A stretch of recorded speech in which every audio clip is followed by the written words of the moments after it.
Em nome do Festival Adaptação, queria agradecer a presença de vocês todos aqui. É muito bonito ver essa sala cheia, nesse dia tão confuso, nessa cidade tão caótica.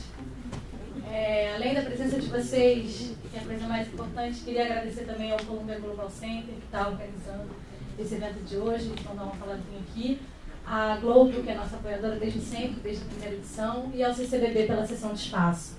E, bom, a gente está fazendo um curso com o Joe, está tendo essa sorte, então eu posso garantir que essa aula vai valer muito a pena, cara. É incrível. Vou chamar aqui a Dani, o Thomas, do Columbia Global Center. Vamos fazer uma apresentação e dar boas-vindas em equipe. Eu sou Thomas Treba, o diretor do Columbia Global Center aqui no Rio. É um dos 8, como se fossem escritórios da Columbia University na cidade de Nova York. Ela tem espalhado pelo mundo 8 principais capitais, inclusive Rio de Janeiro. Um centro global que representa todos os programas e escolas de um lugar muito interessante chamado Columbia University, na cidade de Nova York. Muitos alunos, muitos professores, muito interesse em diversos temas, diversas regiões, e nós resolvemos, ou seja, nosso reitor resolveu, porque Columbia não pode ficar contente só com sua posição, digamos, privilegiada em Nova York. Ela tem que conhecer o mundo, aprender do mundo, aprender das coisas boas que estão acontecendo ao redor do mundo e, se fosse possível, sempre contribuir também ao mundo. Então, temos um pouco a missão nossa de ligar Columbia com parceiros, com amigos, entidades semelhantes que compartilham nossos valores, aqui no caso do Rio de Janeiro. Então, eu sou diretor, minha colega é Daniela Diniz, ela é gerente de projetos e a pessoa dentro do qual você está mais responsável pelo evento de hoje à noite. Antes de me estender, que eu também sou professor, eu falo só em trechos de 55 minutos, eu vou ser muito breve, só dar as boas-vindas de maneira especial meus agradecimentos aos organizadores desse festival, Adaptação, pela acolhida do lugar tão lindo que é aqui. Também a Rio Filme, que está nos ajudando na realização de nosso primeiro curso, não é, Dani? O mini curso em roteiro, que está tomando lugar do outro lado ao lado da Candelária, aqui somos vizinhos, nosso Global Center. Estamos realizando dentro do Global Center o primeiro curso de roteiro que o Columbia tem oferecido fora de Nova York.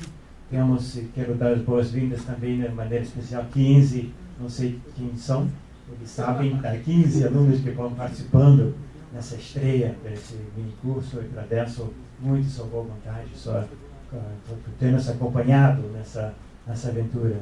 E também dou as boas-vindas aos principais palestrantes, que não sou eu, o professor Joe Cacaci. Joe, welcome, da Escola de Artes, do programa de filme pela Columbia University, que veio de Nova York, que tem passado 2 semanas conosco aqui no Rio, e o colega que sempre trabalhamos em parceria, Lucas Paraíso. Aqui, Lucas, muito obrigado. Lucas Paraíso,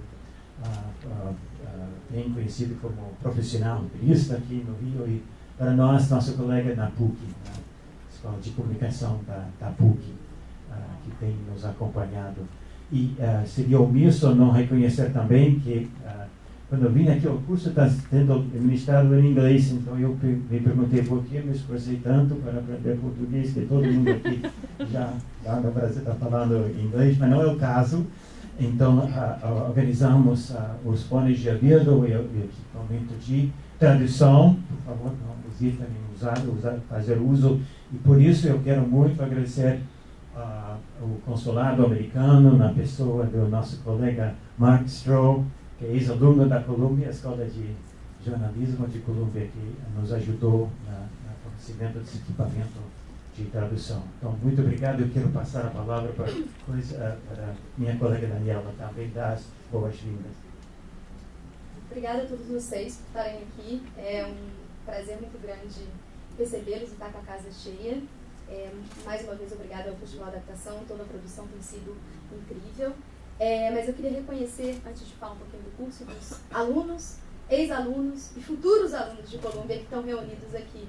É muito orgulho, a gente tem muito orgulho de estar conseguindo reunir parte dessa audiência composta por pessoas que já passaram por Colômbia ou que vão passar por Colômbia. E é sempre muito emocionante, eu também, como aluna de Colômbia, de reconhecer essas pessoas. A gente está muito, muito feliz. Com relação ao curso, especificamente, se trata de um curso, um workshop, estruturado em 5 semanas, para profissionais na área de roteiro para televisão, que tem a ser diferente de roteiro para filme, né? Screenwriting, TV writing, são coisas distintas. Nós organizamos esse curso com o objetivo de realmente fomentar e aumentar a qualidade da produção local, tendo em vista a demanda, que tem sido muito grande. O curso está estruturado com 2 professores, com a vida de 2 professores que dão esse mesmo curso na Universidade de Colômbia. Eles vêm até aqui, eles basicamente adaptam e trabalham com cada um dos alunos da maneira mais individual e mais próxima possível sobre a produção escrita deles, que eles têm que elaborar ao longo dessas 5 semanas.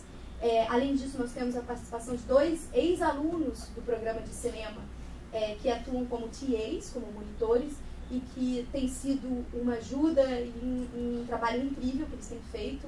Gustavo Moraes e Marcelo Sarolina, que são os nossos amigos, nossos colegas durante essa edição. E a boa notícia é que o curso vai se repetir.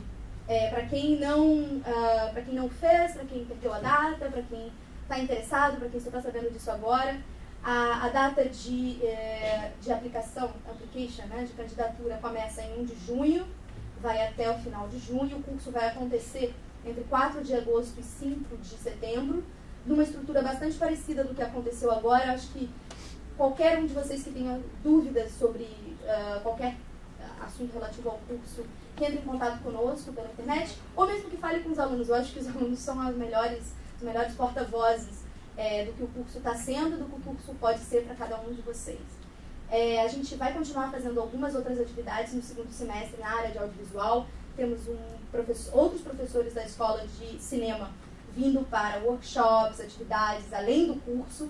Então é um programa que vai ser continuado ao longo desse ano e do próximo ano. Uma iniciativa muito legal do Columbia Global Center e da Escola de Artes, da School of the Arts, de realmente contribuir e de receber ainda mais um público brasileiro que tem muito potencial e muita qualidade.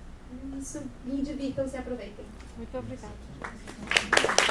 Agradecer ao Festival de Adaptação mais uma vez, do qual eu faço um pouquinho parte. Agradecer a direção, Carol Rita, parceira, Leandra. Agradecer a Colômbia também pelo convite. Pedir desculpas porque, teoricamente, a gente teria mais uma pessoa aqui na mesa, que é o Trey Ellis, que infelizmente teve um contratempo em Nova York e não pôde chegar a tempo. Ele vai chegar na sexta-feira para o curso. E, na verdade, a nossa ideia aqui é conversar um pouco sobre essa nova tendência sobre a escrita de séries de televisão no Brasil, né? A gente está muito permeado atualmente, não só por um interesse natural dos espectadores, mas com o interesse do mercado.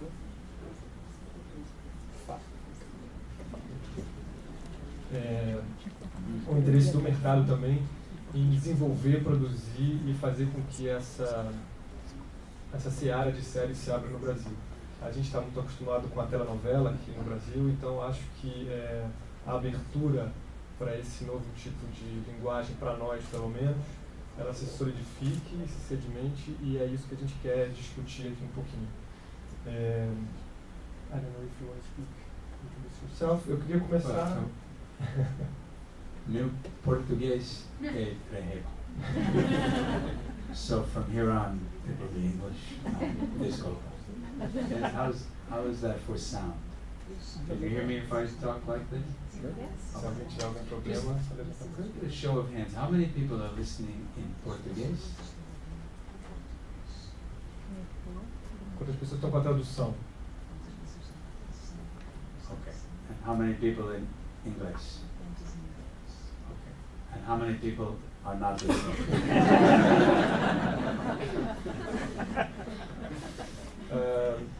I'd like to start asking you, how did you become a screenwriter? That's a very good question. I actually started as a playwright in the theater. And, well, that's not even true. I started as an actor in the theater. And then I became a director in the theater. And then I became a writer in the theater at a very old age. I was already past 30. And then I started writing plays. And then a television producer, executive producer, you may have heard of a guy named Stephen Bochco, created shows like, well, I guess the most recent big show he had was NYPD Blue, which was a cop show. But he started shows starting in the early 80s. Anyway, he saw my play and asked me to co-create a television series about a lawyer, because my play was about a lawyer. And suddenly I was no longer a poor playwright, I was a poor television writer. But eventually. So that's how I got into it. But I have always stayed involved in the theater.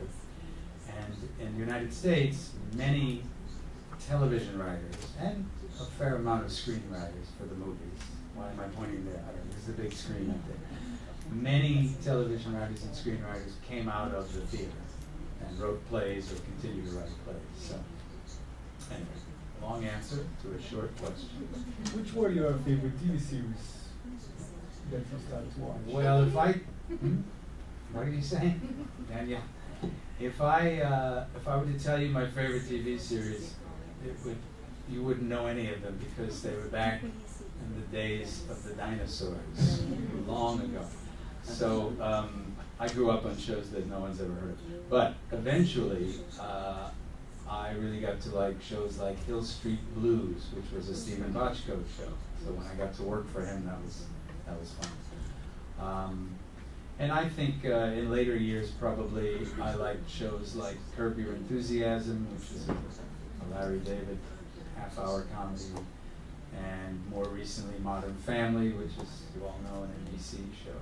And I was a big fan of a show called Frasier, Kelsey Grammer. I like the smarter comedies. And the dramas, I'm trying to think. There's a number of shows I really like. I have to say, I will admit this, I would never admit this in the United States, but don't put this on Facebook. I have only seen a few episodes of Breaking Bad. Now that's not because I don't like it, because I think it is a brilliantly written and produced show, but when you're writing all the time and producing stuff and directing, you said you don't get to see as much. So I've never gotten to see that because you have to watch all of them, really, to get the most benefit out of it, and I've never had the time. But one day I will do that. And talking about the TV shows today, why the new generation of TV shows today in America feature stories far more ambiguous and complicated than anything that television, always concerned with pleasing the widest possible audience and group of advertisers have ever seen? What is going on? It's a conspiracy. I think what's going on is that people watch television differently than they did when I was growing up, where we had 3 networks, and you had to get up and walk over there and change the channel. And that was it. So you tended to just sit and watch pretty much whatever was there. But when cable television started, which in the United States, and I guess here is pay television, it's not public television. And that started, and then when the first DVR, before the DVR was the VHS, where you could record a show and watch it on your own time, then people were less concerned about advertisers. And so the more interesting shows shifted to cable, and now shift to Netflix, Yahoo is going to produce. And so I think that has a lot to do with it.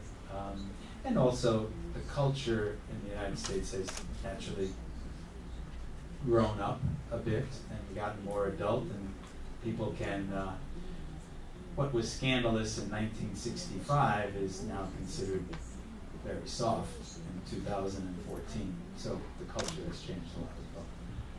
And here, when we talk about creating a TV show, we hear a lot the word showrunner.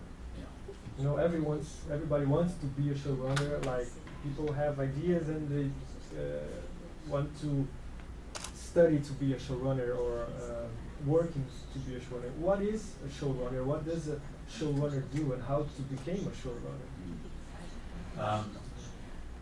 I spent a couple of weeks back in December giving a workshop on show running up in Sao Paulo. Up in Sao Paulo or down in Sao Paulo? My wife is laughing because I don't know geography. Anyway, I was in Sao Paulo doing a workshop about show running. And what I came to learn is that it's a fairly new or even not known concept here in Brazil. The idea that, well, let me back up. 30 years ago, the person who was in charge of everything in the TV show, who hired all the writers, hired all the directors, the actors, the technical crews, was a non-writing producer, a business person. Then, well, Stephen Bochco really became the first showrunner. It was the first time that the writer in the United States had all the control over the writing and the directors and everything else. So that shift happened, and now I don't think there is a television show in the United States where the executive producer, the person in charge of everything, is not the writer of the show. The creator of the show, the person who wrote the pilot. Sometimes someone creates a show and then they go off somewhere else and a new person takes over, but that person is always a writer. So the showrunner and the executive producer are basically the same thing. And as I say, you're in charge of everything. Everything that goes wrong is your fault, and everything that goes right, you can take the credit for. But it's an enormous job, and you never see your friends, and you never see your family, and you don't get to go out much. But it's okay. It only lasts about 10 months out of the year, and then you have a couple of weeks. But it pays well.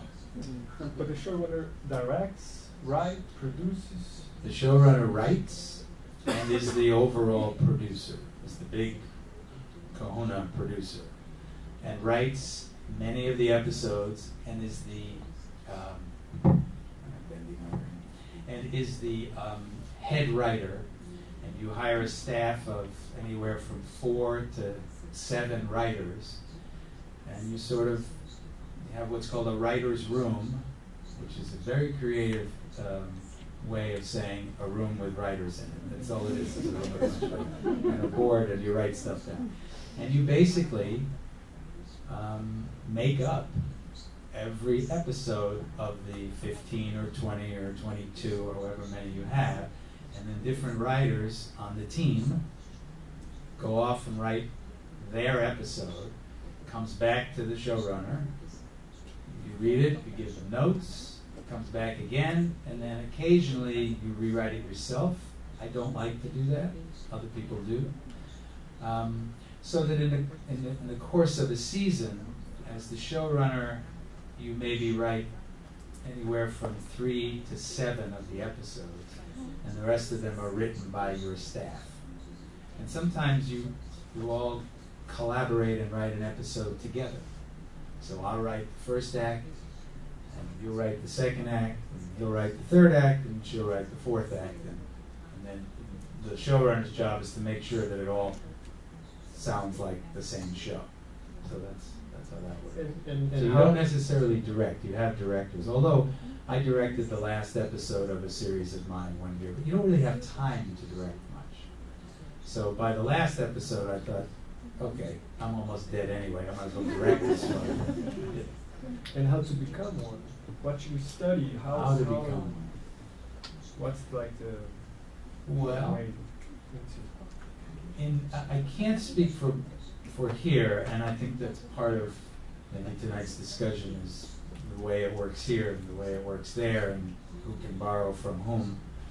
But the way it works in the United States is you become a showrunner in one of three ways. Either you are on somebody's writing staff, and you gradually rise in the ranks if the show runs long enough, so that by season 7 or 8, if you're the, as we say, the last man standing, you might become the executive producer or the last woman standing. So that's one way, is you rise in the show itself.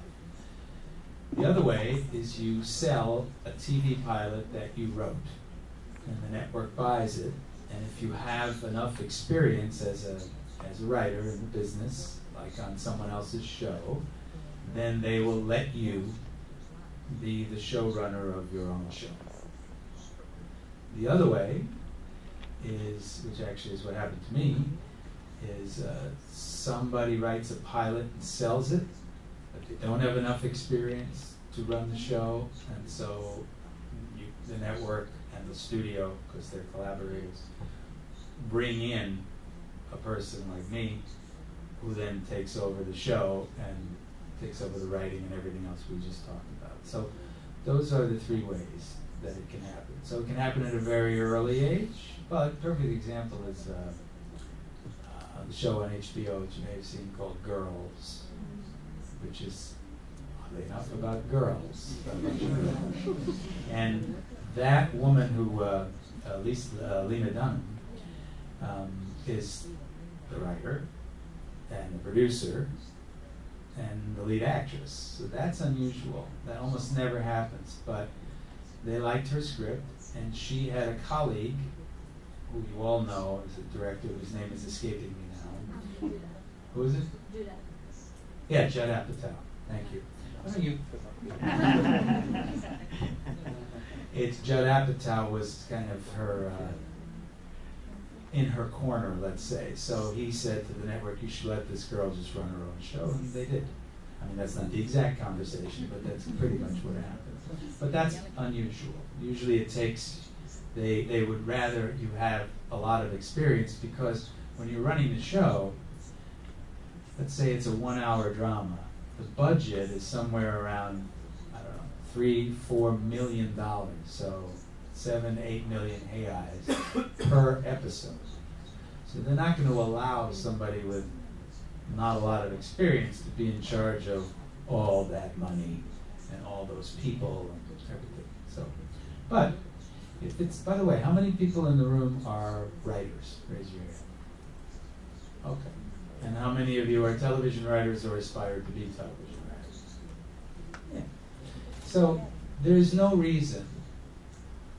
I mean, from what I understand, the situation here is not quite what I just described in terms of show running, but there's no reason that any writer in this room couldn't become a showrunner, certainly in the United States. Now, I've just finished, as I believe Danielle or Tom or hopefully someone mentioned, that I've been teaching this course for 3 weeks, that Trey, who was supposed to be here tonight, is going to teach for the next 3 weeks. And I can tell you that of the 15 people that I had in my class who are working on original pilots, any one of those people, if they keep at it and don't become drug addicts,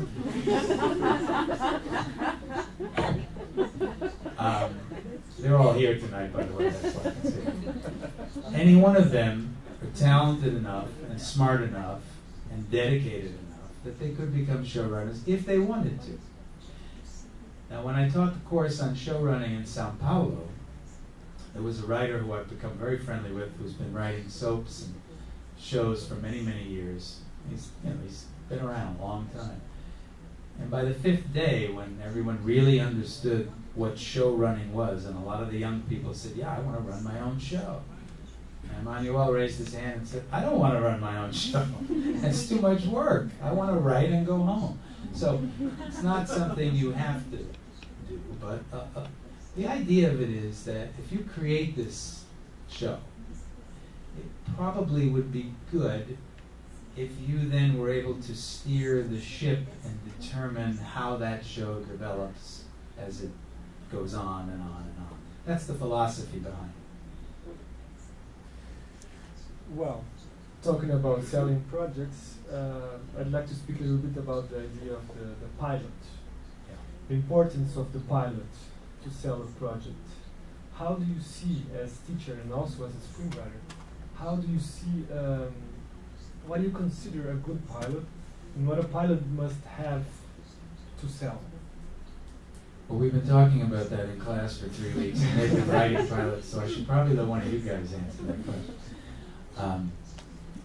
Well, again, the difference in TV in the United States as opposed to Brazil, my understanding is that frequently here you go in and you pitch or present a Bible of you describe an entire season's worth. And in the United States, it's all about the pilot. So you sell a show in one of two ways. You either go into a meeting with some network executives and you do what we call pitching, pitch. And you basically present the story of your pilot, which you already have in your head. And then you do that for about 10 minutes, and then you spend another 10 minutes pitching the kinds of things that will happen for the rest of the season. Not in a lot of detail, obviously, because it's only 10 minutes. And then you describe the main characters. And then, from that pitch, very often they say, good, here's a bunch of money, go write the pilot. And you take the money, and you go write the pilot. And you have about 3 months to write it. And you turn it in, and then they choose to either shoot the pilot or not. And when they don't choose to shoot the pilot, you can choose to shoot them.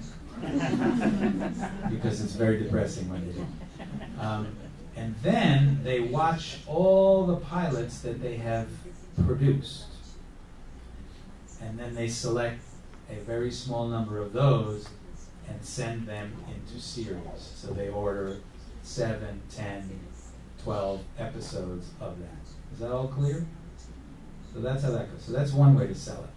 The other way to sell it, which is becoming more and more usual, is to write what we call a spec pilot, just the way you would write a screenplay and then try and sell it. You write a pilot, and then you send that document around, and then they read the pilot, and they go, oh, and then they pay you to write more scripts, and et cetera, et cetera. So those are the two ways. But it's all about that pilot episode, that first episode, because that's where you're setting up the characters and the way they interact, and that's where you're setting up the premise of the show, and that's where you're setting up the style of the show, the tone of the show. So you get a really good idea from that first episode what is going to come.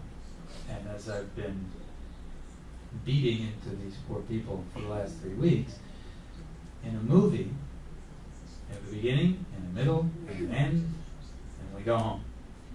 In a TV pilot, you have a beginning, and a middle, and an end, but the end is also a new beginning, because you have to show everybody where this series is going to go. So there's a question at the end. So you're doing two things at once. And I'm sure you've all watched enough American TV pilots to know what I'm talking about. Maybe not, but anyway. And what is in 3 minutes, that's how you sell a TV. And you were speaking about the premise, the importance of the premise, the subject, the theme in a pilot in a TV series. How difficult to found it, and how clear people are about the importance of this. It's not about writing only. It's like the concept. How important is the concept of a TV series? Like thinking about also the audience, who's going to watch, what's the channel we're going to show it. Yeah. Like how those factors influence the creation of this pilot. Let me ask you, would it be easier if he asked me questions in Portuguese and I got them translated, or is it okay this way? Everybody's okay? Okay. Now I forgot the question.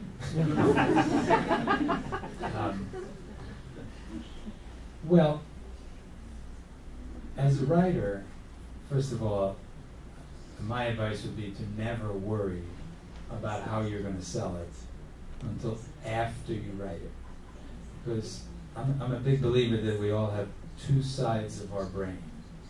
And one side is very creative, and the other side is very scientific and businesslike. And when the two sides can get in each other's way. So I think you have to give the creative process a chance to be creative and create the show that you want. Then you worry about how am I going to sell it, and as Lucas said, where am I going to sell it? What's the best network? So in the United States, you know that, well, I wrote a show that I could possibly try and sell to HBO, but it would never work on CBS. You know the show The Sopranos? Yeah. You know where David Chase first brought that show? Brought it to a network called CBS, which is kind of like the calmest, cleanest network we have. So naturally, they didn't buy it. And it's hard to even imagine that even went in there, but David Chase had a big hit series on CBS called The Rockford Files. So naturally, that was the first place he went. But it wasn't the right fit, and so it was an HBO show. So after you create it, you do have an idea of which is, and I imagine Global does one kind of thing and somebody else does another kind of thing here. But you don't think about it when you're writing it, because I think it gets to be right. So you sometimes create a show because a character gets into your head that you just can't get out of your head, and you develop a show around that character. And sometimes you create a show because you mentioned theme, because you have a theme, something you want to write about. I want to talk about rich versus poor. I want to talk about the political situation. It's about a theme, and then you invent characters and a storyline. And sometimes you think of a plot, a story, just like you sometimes just tell anybody have children? Anybody ever met a child? Okay, they like to be told stories. Sometimes a story just comes into your head, and that's why you create your show around that. And in the pilot, you just want to make clear who are the people, what's the kind of story we're going to be hearing, and what's underneath it. What's it really about, thematically? What's the theme? So, but it can start anywhere. It can start with a line of dialogue. I created a show once based on a line of dialogue. One line of dialogue that came into my head, and the next thing I knew I had, 50 pages. So. And about those protagonists of those TV shows, Yeah. now they are very frustrated, angry, violent, fragile. What happened with the protagonists that you used to have, like Magnum and MacGyver and those guys who used to inspire us to be strongmen, and now we are not? What happened to our heroes? Well, America became violent and vicious, all those things. But what happened was the culture changed, and actually Carol and I were talking about this earlier. In the 50s, the 1950s, and into about the middle of the 1960s. Well, you watch Mad Men? Okay. So Mad Men is a show being made now, obviously, but it's about a different time. At that time, a lot of things were repressed. A lot of people didn't talk about a lot of things in public. They were all happening. Everybody was just as corrupt and just as violent and just as nasty, but it was all covered up. And then what we call the 60s revolution happened. I shouldn't say revolution, but it's a different kind. It was a cultural revolution. And things began to be out in the open more. And people began to become more sophisticated, and so as America grew up, and a way. The TV shows had to reflect that, because television, even more than movies, and more than the theater sometimes, television is a reflection of the society and the culture. It's almost like a mirror when it's good. And so as society changed, television changed. I think that's really all it was. And so when you say our heroes, I guess now we have anti-heroes, like Breaking Bad and The Sopranos, but we still have some heroes on our shows, don't we? I'm trying to think. Well, what's his name wrote West Wing? They were all heroes. Yeah, all those guys. But what other heroes do we have? Yeah, maybe we don't have a lot of heroes. I'm going to go create a show with a hero in it. And how to introduce those heroes into a pilot? How important is to introduce, like the first time we see our hero in a show, how important it is like to set those, to create identification with an anti-hero, for example. An anti-hero. Oh. Well, like any story you're telling, even if you're writing about a villain or an anti-hero, if that's going to be your main character, there's got to be something about that person that people can identify with or empathize with. Now you may say, well, how can you empathize with a villain? We all have those thoughts. We don't always act on them, hopefully. But we have them. So I think when you're creating a character like that, people are, what's the word for voyeuristic in Portuguese? This happens every day. I say, what's the word in Portuguese for voyeuristic? And someone says, voyeuristic. We get to live out our own demons through these anti-heroes. And if you give them enough qualities that are like just regular people, because the bad guys are regular people. They're just regular people in a bad mood. They're just regular people to whom something happened that kind of something snapped in. But there's a lot of simpatico between those people and us, even if we don't want to admit it. And so when we're watching those anti-heroes, that's what I think is attracting us to them. And in the pilot, you have to establish all of it. You have to establish all the important things in that first episode. Because that's when you hook people. It's when you suck them in, is in the pilot. Because remember, you're trying to get people to commit to a relationship. And we all know how hard that can be, to commit to a relationship. Now you're trying to get 2 million people to commit to a relationship with you and 20 other characters and be willing to come back every week. Or nowadays we have all the episodes and we do binge watching, where you watch them all at the same time. So if you're going to do that, that first episode better pull everybody in. We talk in class a lot.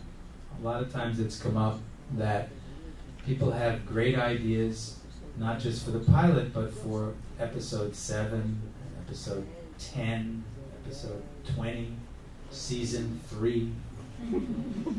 And that's important, but I try and persuade people to get as many of those things into the pilot as possible so that it will be successful, so that you will have an episode 7, episode 10, and season 3. You can't save everything for later. You want to put it all in there and show everybody how exciting and interesting your show is. That's the importance of the pilot. Shall we show them the... Yeah, we're going to take a look at maybe 3-4 minutes of House of Cards, and we picked that because it's a good show, and they set up a lot of stuff just in the first 3 minutes, and coincidentally, the showrunner Bo Willimon, is a graduate of Columbia University. And the supervising producer, Frank Pugliese, heads the TV program that I work in at Columbia. So we've got, it's kind of fixed.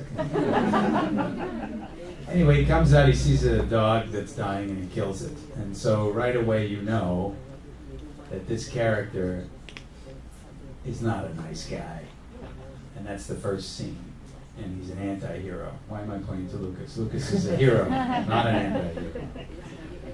So it would have been a great example of what we're talking about, and it would have given you 3 or 4 minutes to not have to listen to me. So it would have been fabulous. But what about who's the showrunner here, by the way? So for all you filmmakers out there, the idea is to get the picture and the sound together. But here's what I'm a very big believer, that everything is an opportunity for self-growth. So this gave you an opportunity to see the picture and not hear it. We have many deaf friends, Carol and I, and now you know what it's like not to be able to hear something and see it. And we have some blind friends, and now you know what it's like to hear something and not see it. So there you go. And speaking about characters, what about the female characters? Like in the past, the female characters used to be like those wives who support their husbands and their family. Yeah. And now they change. Like we have the Good Wife, Desperate Housewives. We have Reese. We have Skyler from Breaking Bad. What happened with those women? And the wife.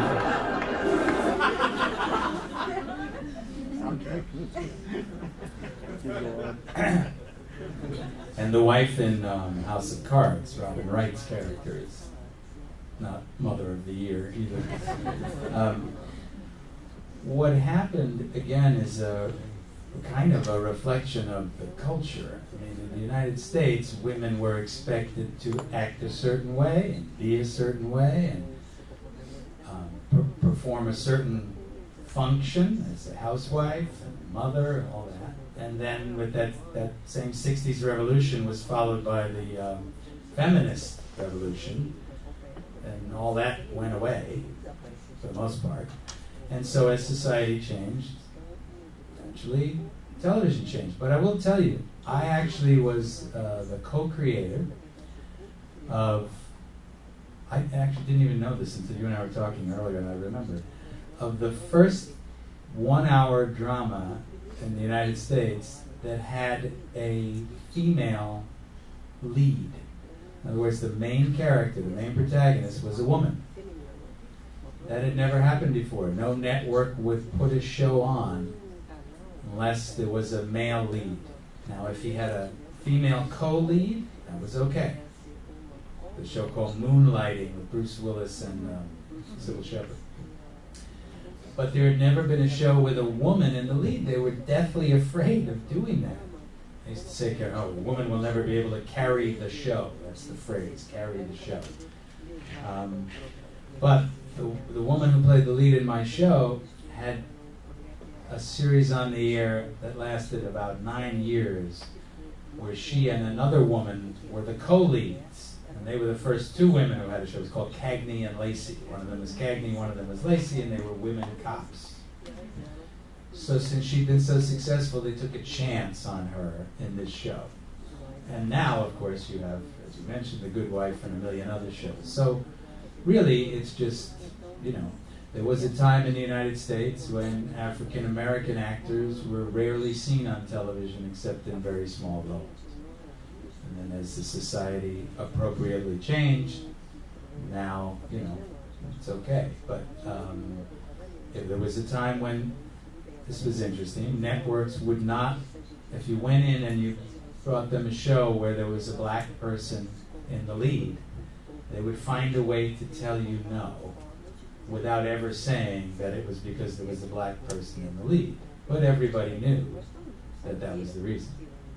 It was really bad. But as they say, society, America has grown up. So it's still got if anyone has ever visited, have you visited the United States, anybody? It has a lot more growing up to do. It's still got a lot of problems. but we won't get into that. And you've been working here with 15 different projects for TV. And what are the differences you see, and what could you suggest and advise to screenwriters here to pick from the American example and use here, or at the same time use local characteristics? What should we work with in this gap between Brazil and the United States? I think that the main thing to be learned from the United States is not really artistic or creative. I think it's structural. In other words, it's about the system. I think that I have heard that many places here, some of the networks are interested naturally, and they would like to have a long-running show like The Sopranos or any of the shows we've mentioned, Mad Men, that would run for 6, 7, 8, 9, 10 years. Who wouldn't want that? But in order to get that, you have to recreate the system. And the system is what I was talking about a half hour ago. A writer comes in with a show, and then that writer is in charge of developing the rest of the episodes and being in charge of everything creative, and even to some extent the business part that goes on. And until that happens, it's going to be impossible to have those same kinds of hits because that's the reason they happen. So that's something to think about. But as far as the writing, I can tell you from the scripts that I've been working on with the 15 students, actually 14 students, 2 of them are working together, and they're not students, they're adult people working in the business. The ideas that they have and the way that they execute them and the concepts that their shows are about and the people, the characters, are as good as anything that I read at Columbia or NYU, where I also teach, or that I read in a professional world. So it's just a matter of developing the skill and then the superstructure of it all. But the writers are here, the ideas are here, and you're writing about your own culture and the things that matter to you, and that's as it should be. Nobody here is going to care about you writing about somebody else's culture. It's about this place. And so what I see is very exciting stuff, and it's a wide range. In our class, we've got people writing comedies, we've got people writing mysteries, we've got people writing very dark spiritual things, we've got people writing family shows. We've got everything. And it's all interesting, and it's all unique, and it's all gutsy. It all comes from a passionate place in them. And so I imagine the other people who raised their hands here and said we're writers have the same thing in your heads and in here. So the only thing I would take from American television, honestly, is the structural part of how you put it all together. But as far as what it's about and the life force of the writing, you already just look in here. That's the only place I go. Sorry. Yeah. The problem is solved, so if you want to The show problem is solved. We could have sound and picture. Should we? It's sad. What do you think? Oh, that wasn't very good. All right, let's give it a shot.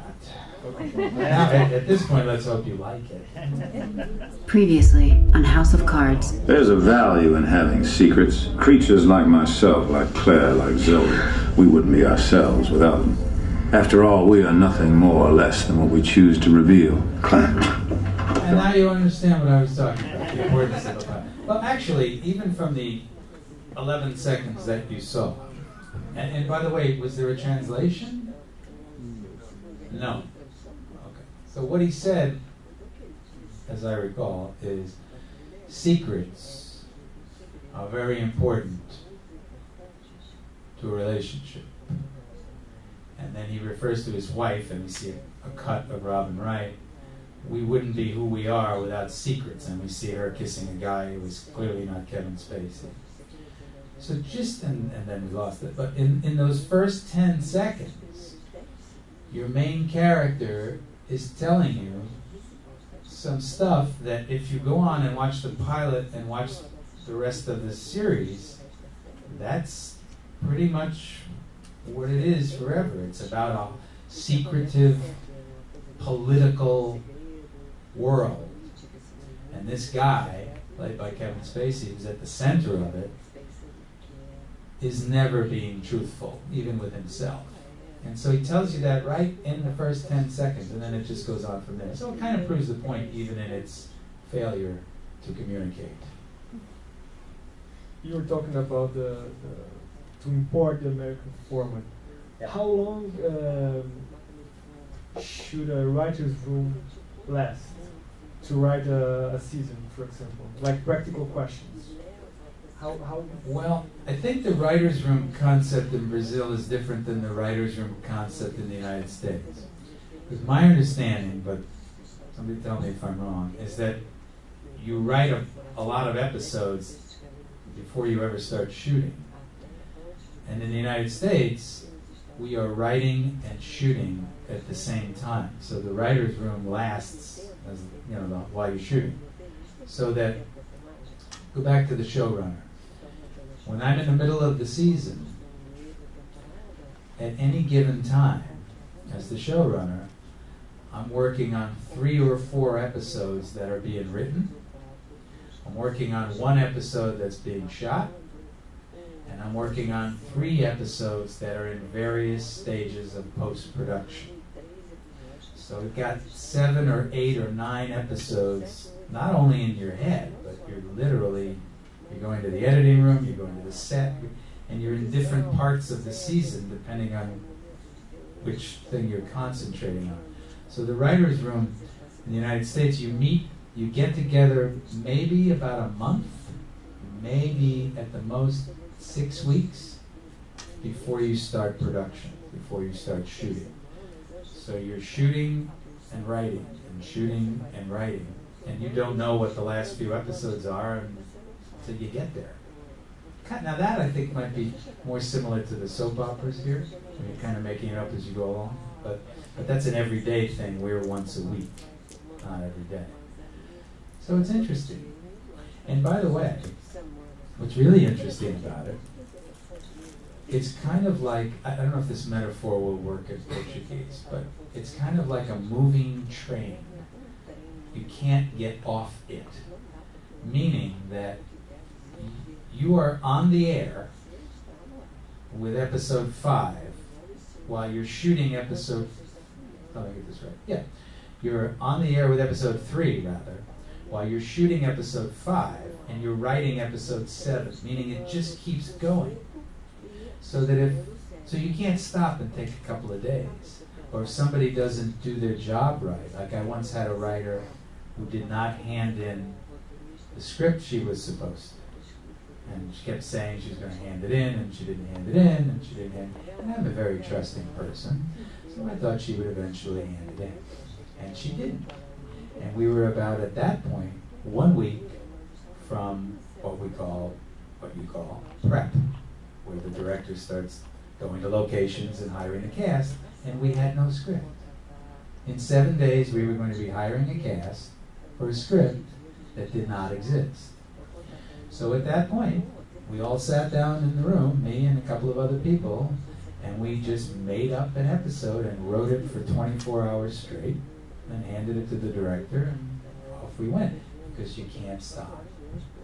So that's why we say, how long does a writer's room last? It's all part of this living, breathing, moving entity. And for a season with 13 episodes, how many screenwriters working together? About 6, 7. 6. Plus the showrunner. Yeah. That's okay. I have a lot of questions, but I think people let's while people are still awake, let's ask questions, because it's hard to do that sleep. Fique à vontade, vamos. I was quite surprised to learn that you write on the fly, just 2 weeks. So that means that the whole of sets and the actors that can go back, everything is up and running through the season. Yeah. Now, doesn't that make the cost skyrocket? Okay, the question was, did you get all that out? You want me to repeat it? I was waiting for you. Okay, and tell me if I leave anything out. He was saying he was surprised to learn from hearing me that we're writing, and he used the term on the fly, meaning as we're shooting, and that the sets are already built and the cast is already hired, and doesn't that cost a lot of money? Is that basically your question? Yes, because House of Cards, Yes. there was the photographer's Adam Galloway's flat that was used in 2 or 3 episodes, separate, apart from each other. Right. Now, if we had a production issue that would be shot consecutively, you would leave that set and forget that cost. As you're telling me it's done, Yeah. that set must remain intact, That's right. ready for shooting, and that can make the cost grow. Good question. So he's saying that if you're going to use a set piece like an office, let's say, and you're only using it 3 times, the way you would do it here is you would what we call block shooting, right? You would shoot everything that takes place in the office in episode 3, 5, 7, 9, whatever it is, and then get rid of the office. So the way we do it is we have, every show has its own sound stage, and you have what you call your standing sets. So if it's a show about, if it's NYPD Blue, let's just say. No, you know what, let's do something more modern. If it's The Sopranos, you have a standing set that is, one of them is Tony's Club, the one with all the strippers. One of them is the dancers. One of them is his house, which was a live set. It's a real house, but it's a regular location. So there are 4 or 5 of those, and those are your standing sets. And then, for the new stuff that comes up every week, you either build something in your soundstage for one-time use, maybe twice, or you go on location. So yes, it's expensive, but the writing staff knows to try and put a certain percentage of all the scenes in your standing sets so that you get your money's worth, because that is a practical concern. But doing it the other way, shooting out of sequence, hurts the show, or can hurt the show creatively. So you like to go from one episode to the next, but that's the way you do it. So for a 1-hour series, you usually shoot 8 days, which is, if you guys have ever shot, anybody here ever shot a feature film? Okay, when you shoot a feature film, you shoot maybe 2 pages a day, 3 pages a day, 1 page a day. In television, you're shooting 6, 7, 8 pages a day. It's very compact. But you have a rule that within those 8 days of shooting, you're going to shoot at least half inside, meaning in your standing sets, and only 3 days out on location. So you do things to mitigate. I said mitigate in Portuguese. Mitigate. I love this language. I'm going to, when I come back, it'll be a whole different thing. You mitigate the cost by, that's why, it all comes back to that showrunner concept. Because when the person who's creating it in their room in the middle of the night, writing it, is also the person who is running the show, they know to make it work a certain way, and they have the business side of their brain that they can use when they need it to go along with the creative side of their brain, and it all works out. You get into trouble when the creative side and the business side are different, and the creative people are going, oh, I want to shoot it in a soccer stadium and have a helicopter, because they're not thinking about the money. And the business people are going, why can't that soccer stadium scene be shot in a living room? Because they have no creative sense. And so you have a lot of fighting and a crappy show, usually. But if the creative person understands the business, and it's one vision, then I think you're better off. And financially, you're also better off. Did that answer your question? I answered like 5 of your questions. I have to say, I am accustomed to standing up without a microphone and gesticulating and moving around a lot and being loud. It's very weird for me to be sitting here speaking quietly to a microphone. So another very like usual practice in the United States is as a writer. I mean, to become a TV writer is like writing specs for shows that are already on the air. Do you have any like ideas about? I mean, not ideas about specs, but like how to make them work or something like that? Because how to make a spec script work? Yeah. I mean, some pointers. Todo mundo sabe o que é um spec? Sim? O spec é quando você tem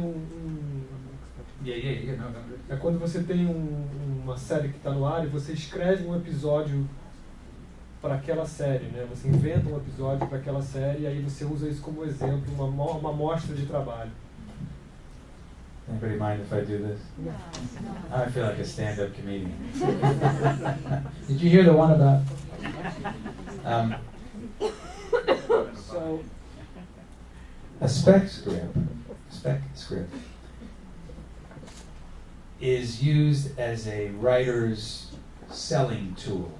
So when you get an agent, a representative, they ask you to write an episode of a show that's on the air, as Lucas just explained, to see if you have the skills to write in someone else's voice. Because remember, we're talking a lot about showrunner and writing your own pilot, which is all something you want to aspire to. But frequently, I did this, you are hired, if you're lucky, on the staff of somebody else's show. So now it's that person's vision. And your job is to make the characters sound like they sounded when that person wrote the pilot. So Bo, I think, wrote the pilot for this. And now Frank, Pugliese, who I mentioned, is writing episodes of this, and he's got to sound like what Bo created. So people in the business want to know if you as a writer have that skill to be able to replicate somebody else's voice. And so they ask you to write a spec script. Now at Columbia we have a course which we teach both in the regular year and in the summer session where we do what you're asking. We teach people how to write a spec script. So I've got 12 students and 3 of them are writing Modern Family and 2 of them are writing Law and Order and 1 of them is writing The Americans and on and on and on. And really but before I get to the tips that you asked for, what's happening is that is becoming a less and less important tool in the business as time goes on. Because the shows have now become, one of the ways they've changed, Lucas, that we didn't talk about, they've become serialized.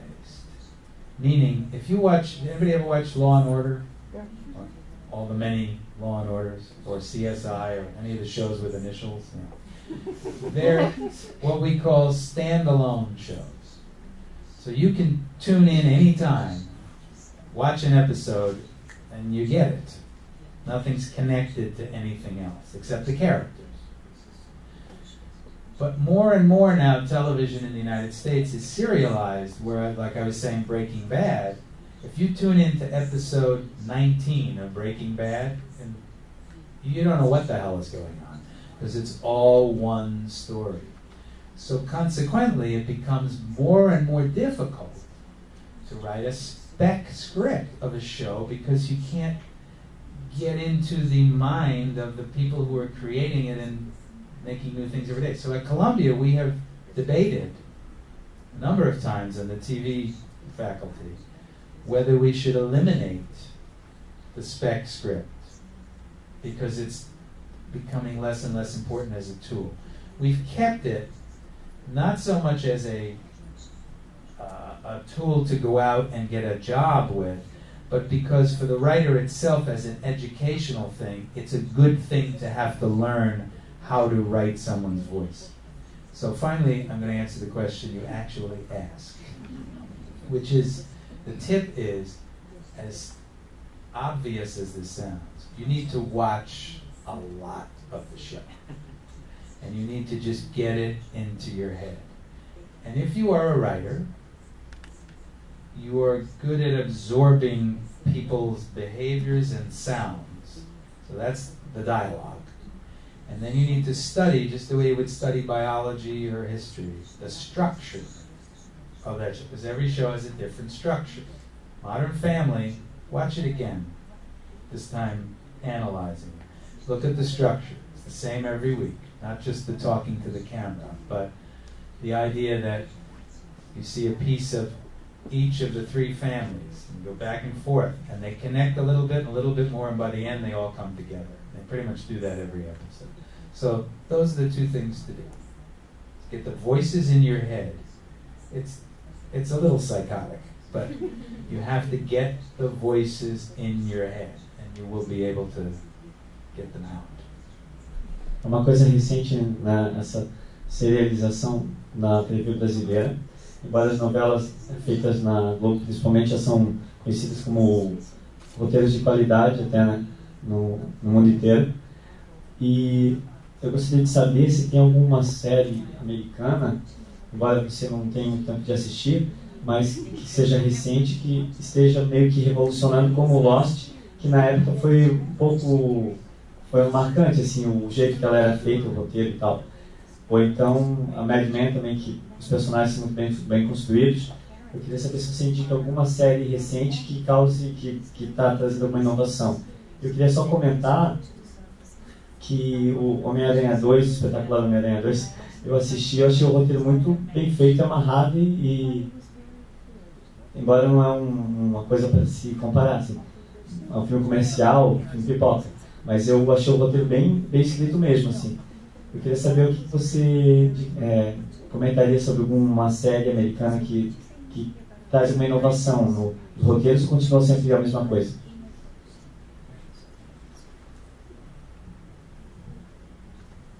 No.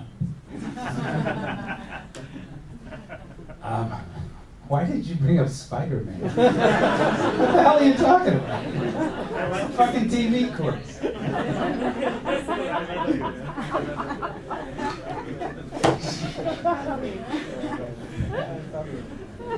You know, though, I'm glad you did bring it up. Because I said earlier that only in TV do you continue a story. But once in a while in the feature business, you do have a sequel and then a third one and a fourth one.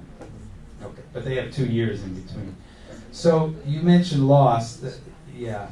And you were correct in saying that I don't have time. So no, nothing is coming to mind. But you guys watch stuff. I mean, when you say groundbreaking, Lost was groundbreaking because you really didn't understand a lot of what was going on.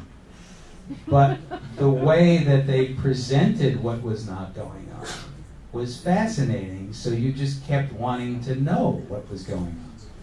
To a certain degree. A lot of people gave up on that series.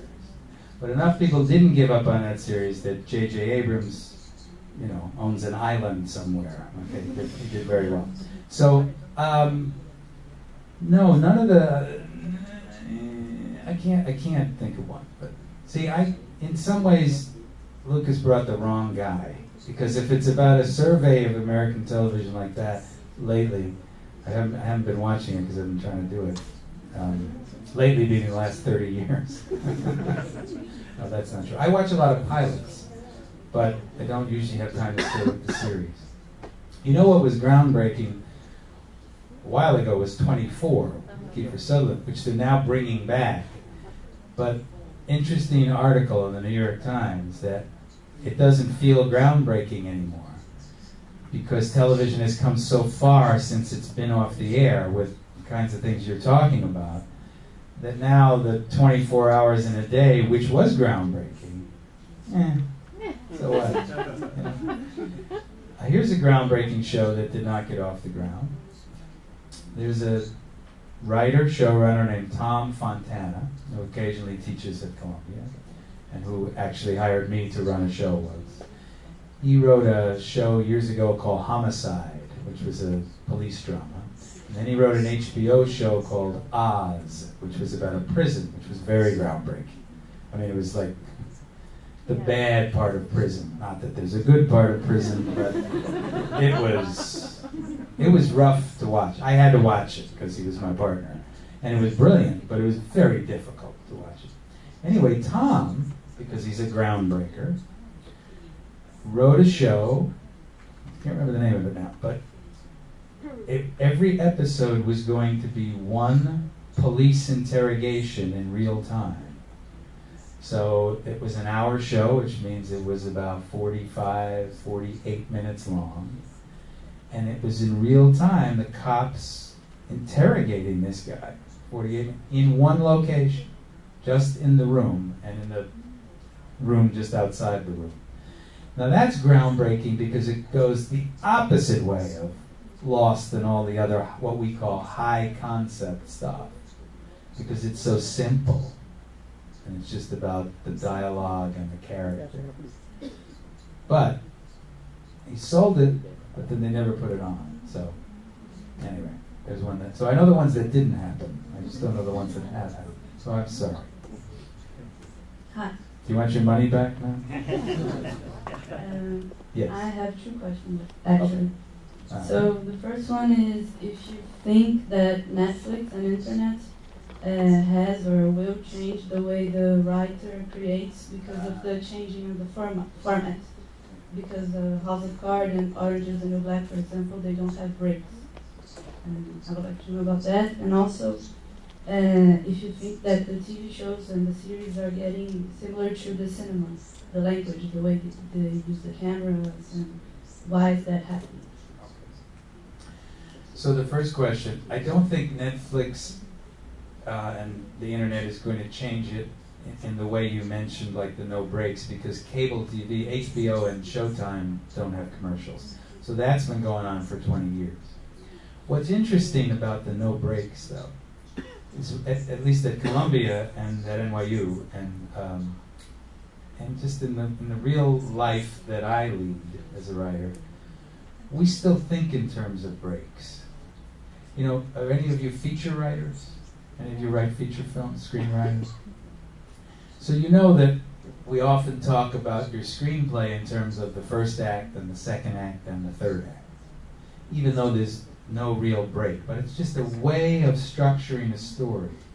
And in television, because people are accustomed to sitting there for 1 hour or a half hour, if it's comedy, they've become accustomed, because of the commercials, to a certain kind of we build to something about a quarter of the way through, and then we build to the halfway mark is a really big moment, and on and on.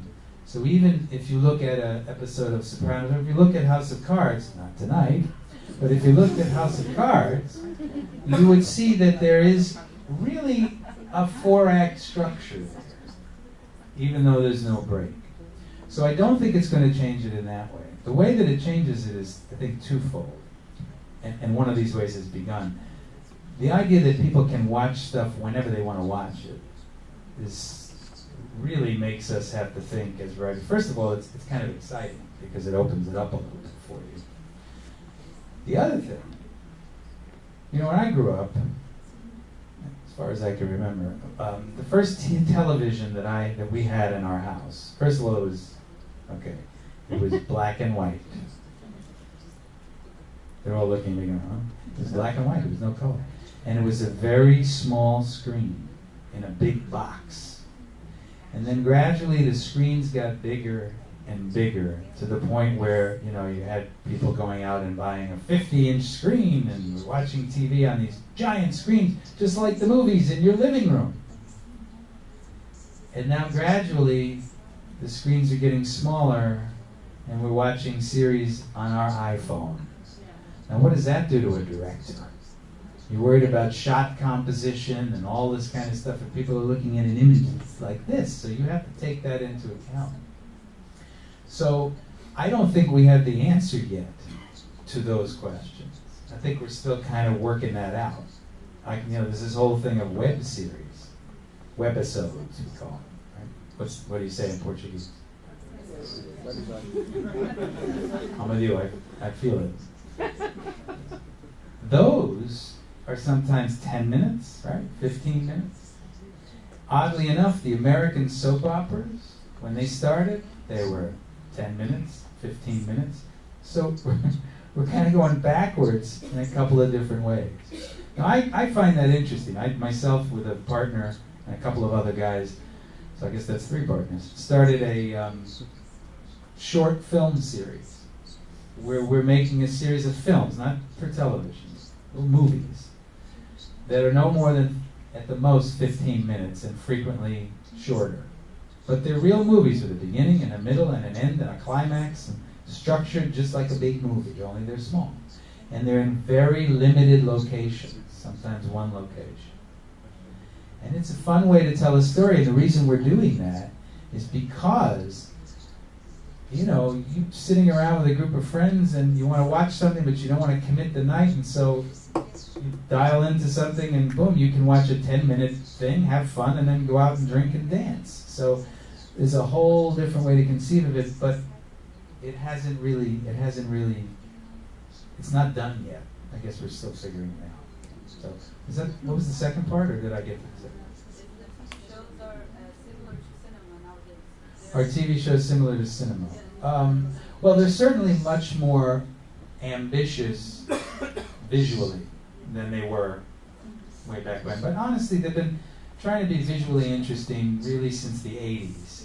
And it's gotten more so. You know, the guys I mentioned before, Tom Fontana and Steve Bochco, their 2 cop shows, Hill Street Blues and Homicide, were the first television shows to use handheld cameras. That had never been done. And they got the idea, or the cinematographer on Homicide and the director on Hill Street Blues got the idea to do that, to make it feel more like it was, you know, live. And also you now have, there was a time when TV people did not get involved in films and cinema people did not get involved in TV. And I mean directors, actors, writers, there was very little crossover. That's all done with now. So you've got Martin Scorsese with a show on, you know, HBO, and you have all the directors doing it. So yeah, they're coming together that way. But as the screens get smaller, it's hard to think big visually. So I'm not sure how that's going to work out. Do most of you watch TV on a big TV screen or on your laptop? Raise your hand if you watch it on your computer. Raise your hand if you watch it on a big screen. Yeah, so it's changing. Vamos fazer a última pergunta e depois a gente pode perguntar individualmente para o Theo aqui para o Joe. Vamos lá?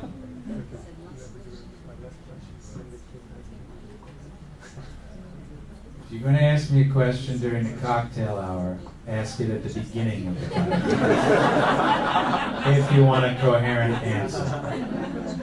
I've been here 3 weeks and this will be my first night off. And my wife is here. How exactly does piracy, especially online, affect the production of films and the actual profits or piracy?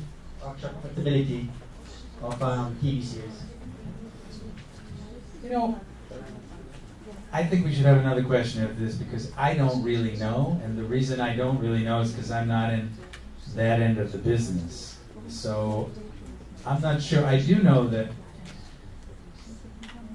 at the beginning of the part of the season where they vote for Oscars, you know, for the Academy Awards and the Emmy Awards, if you're a writer or a director or an actor in the United States, if you're in the different guilds, different unions, you get in the mail a lot of DVDs because they want you to watch all these movies. And they tell you, do not pass this on to anybody else. They're really trying to police it because they say the Directors Guild of America is probably the fiercest organization that tries to police this because they claim that directors lose residuals. You know what residuals are? Residuals are We have them in TV and movies. If we write, direct, or act in something, we get paid for it. Then every time it is shown again on television, we get paid for it again. That's a residual. So I occasionally will get in the mail a check for something I wrote 20 years ago that's being shown in Brazil 20 years later, or Germany. So what happens is, the more piracy you have, the more people who are not paying for the privilege of buying that DVD or whatever it is, the fewer residuals are going to the artists who made the product. So the DGA claims they lose millions of dollars a year on piracy. So, are you a pirate?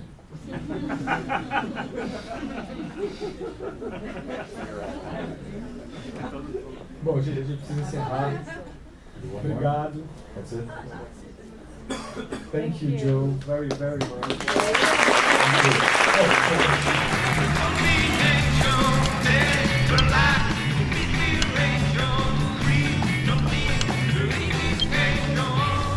É transformar o cotidiano numa aventura, e é possível. É só você se ligar, conceituando sobre o evento, prestando atenção nos outros.